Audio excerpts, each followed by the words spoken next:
So you heard me introduce Mihai with doctor before her full name. And yes, she is a doctor. Dr. Mihai, please, I invite you to the stage.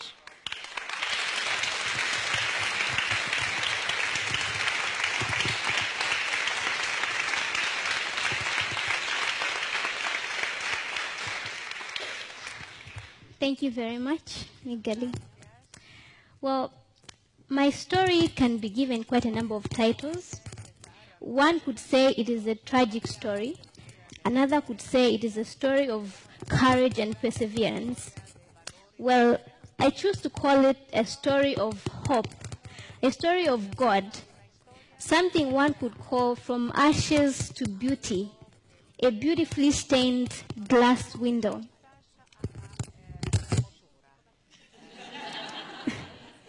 Thank you. Most of you know of... Thank you. Well, most of you know of the war that tore the country of Rwanda apart in 1994. I was barely 3 at that time. Before the war, we were a big, happy family. Our house was close to my grandparents' house, so my young sister and I used to spend most of our days with uncles and aunties. I even had my own cow from which I drank milk. So it was a beautiful and happy childhood life, like for any other Rwandese child, drinking sour milk with sweet potatoes. Well, this all ended in 1994 April. I don't remember much from when the war started in Rwanda, but what is stuck in my mind is my father's burial. I remember being told that my father had been killed and his body being brought home wrapped in this blue tent. And I remember at his burial I was told to choose some sorghum and then spit in his grave as a Rwandese tradition, but well, I swallowed it instead. Swallowed. I was still too young to understand what was going on. After my father's death, my family knew that it was no longer safe for us, so we had to pack and leave. We first fled to another district, and while there, my young sister, who was about 1 year old, got sick. But because of the war, she was not able to get proper treatment, so she passed away. So I lost a second sister because I had had an older sister who passed away before I was born. But war did not end as soon as they had hoped. So we had to flee from through Burundi to reach a refugee camp in Congo called Chimanga. And there in the camp, I was a very happy kid. But this all ended when I encountered more loss. My mother got sick later, and one night she was gone. But life had to move on, and started staying with my grandparents. And then in November of 1996, our little sanctuary of Chimanga was invaded by war. Then we were about to experience a life that is unimaginable. We fled the camp, entered the forests of Congo with bullets behind our backs. My whole family got separated until some point it was just me and grandmother and grandfather. We had wandered for so long that whatever resources we had managed to carry got finished, and we only survived by begging for food from the natives if there were any in the villages. Sometimes we were very lucky if we were given nsima, which is an African maize pulp that had mold on it. If there were none in the villages, then we'd go in and help ourselves. And if nothing at all was available, we even had to eat roots from the forest. And I remember sometimes we had to drink water from a river with dead bodies floating in it. So you see, it was survival of the fittest. And now imagine for yourself, all the wandering was on foot. And sometimes you had to walk on tarred roads. And when we no longer had any shoes with us, and walking on these roads in the hot weather, it was very painful, and we developed sores. So we had to make something round from grass called ingata in Kinyarwanda and tie it under our feet to be able to walk. We escaped death from so many things, from hunger, bullets, drowning, wild animals, you name it. No child should go through what I went through. In fact, nobody should go through what I went through.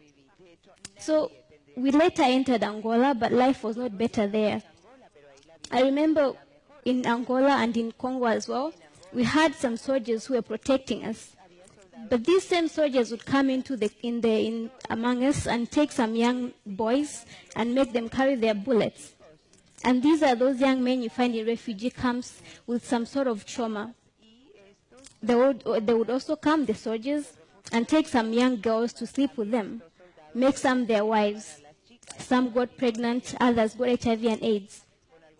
The only reason I survived this was because I was very little. Well, so you see, it was back and forth from Congo into Angola, back into Congo and Angola again.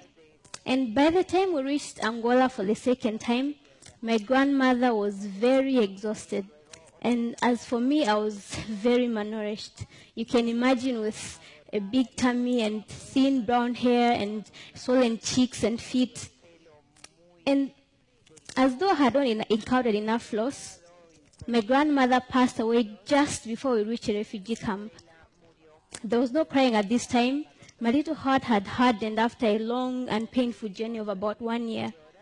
And had we not reached this refugee camp in Angola, I was also almost gone.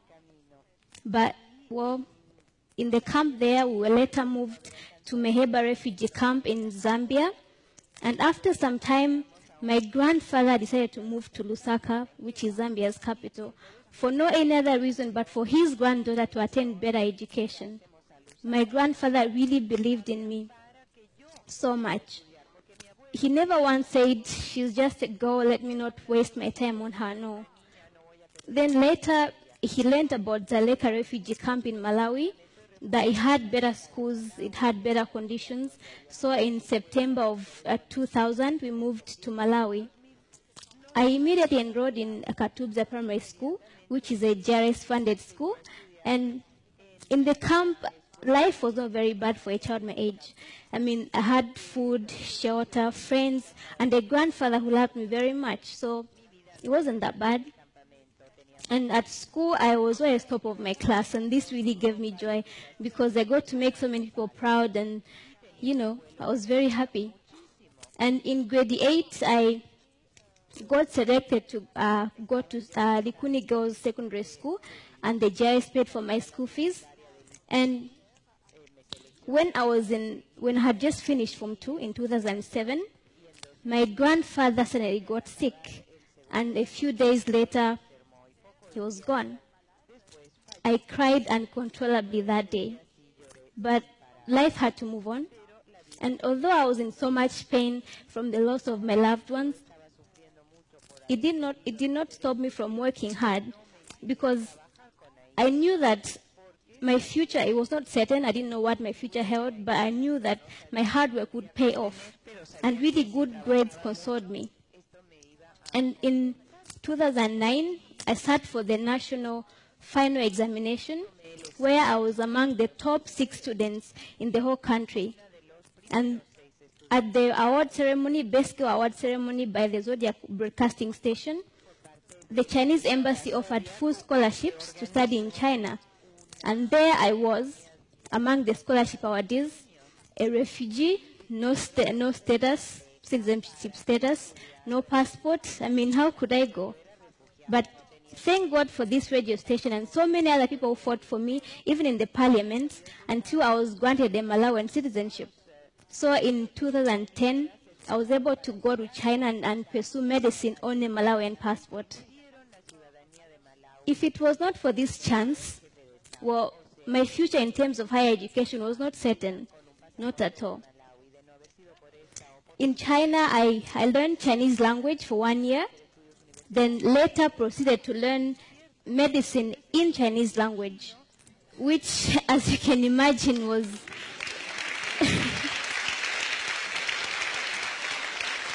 yeah.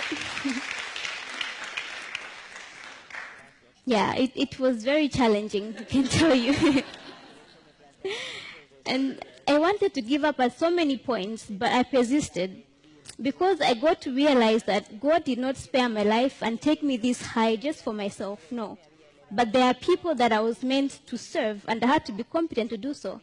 And there are people that I was meant to inspire, and people I was meant to be a living proof to them that there is a God who works on their behalf. So even though it was tough, challenging, I had to push through and work even harder. And glory be to God, in July 2016, I graduated medical school. So right now I'm a medical intern.